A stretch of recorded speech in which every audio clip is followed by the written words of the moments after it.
So you guys made it to the state semifinals last year. I think won your 9th straight district and I think 5th or 6th straight regional. Talk about what you guys will have to do that again, and on top of that, get to the state championship again and win it. Well, definitely, you know, it starts with commitment. It starts with commitment in the weight room. It starts with commitment in your practice, you know, and being a good person. So we're very fortunate to year in and year out put ourselves in that position and give ourselves opportunities.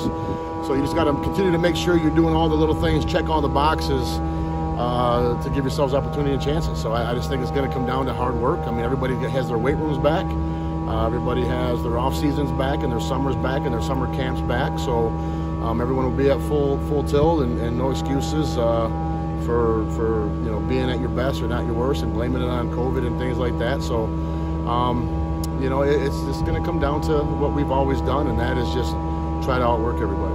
And talk about with COVID in a way out the window, how good it feels to have a sense of normalcy again without having that's been amazing. Being able to high-five the kids and give them rides and hang out after practice. And you know, last year it was like practice, go home. You know, don't get by me. And you couldn't high-five them, you couldn't congratulate them, you couldn't be in a 6-foot area of them. So that felt really weird. Now, you know, when a kid makes a great play or he works really hard, you can put your arm around him and give him a high-five. You know, you still got to be cautious. You still have to wash your hands and then still make sure you're not coming sick and feeling down, so you can continue to do those things. So even though when I say it's a little bit more normal, it's normal, but we're still thinking we got to still be safe. So you guys have a new quarterback in Miles Walton, but he's played for you guys for the last 4 years on varsity.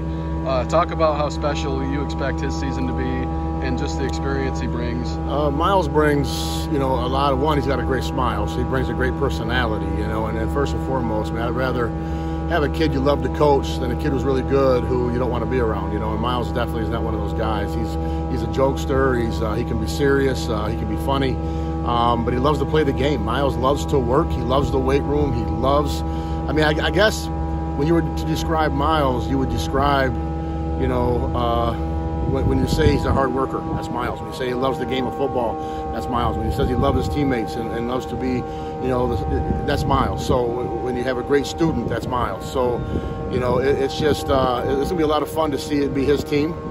He's taken on that responsibility. He's shown it in the offseason and the time that he's had, that he's excited for this opportunity, and he understands he has some big shoes to fill with the quarterbacks that have played in the past and lead his team. And I think if there's anybody that could do it, it'd be a guy who's played in 2 of the last 3 state championship games and a semifinal game, and I feel very confident in his ability to lead this team.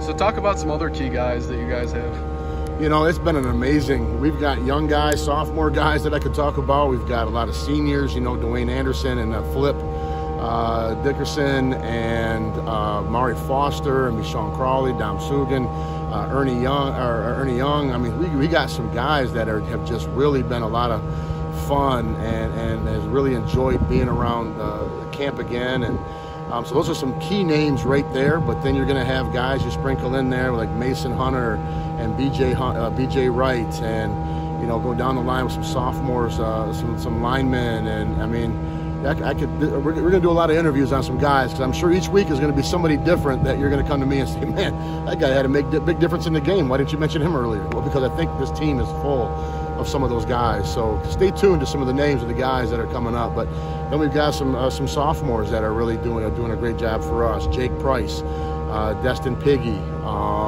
know, McGill. So you know, it's going to be fun to see this whole thing play out, and some of the unknown names in Big Red football become household names in Big Red football. Obviously, just from talking to you every year, I know your big goal is to win the state championship, but do you have any other goals for this season on top of that, more just what to see out of your players, or anything you want to accomplish in the regular season, in the playoffs? You know, I think is one, stay healthy. You know, for all of us to stay healthy as a nation and a country and you know, a state and a community, first and foremost with the variant coming back and things. But so that would be the biggest, is just to get through this and not have that disappointment and that letback and setback, and then people lose the lives that they've lost, the loved ones and stuff that they've lost. Other than that, you know, just get better each week. Just try not to go backwards, and let's have a lot of fun doing it. We're just going to have a lot of fun and enjoy each week, each game. Might be a little bit more different that you see out of me, because I always well, this isn't the one we want. This isn't the one we want. We're doing this to get to this. This is where we have to be. I'm not going to bring that mentality in this year. I'm going to bring a little bit more of enjoy each game, each win, each player, each play, and each week.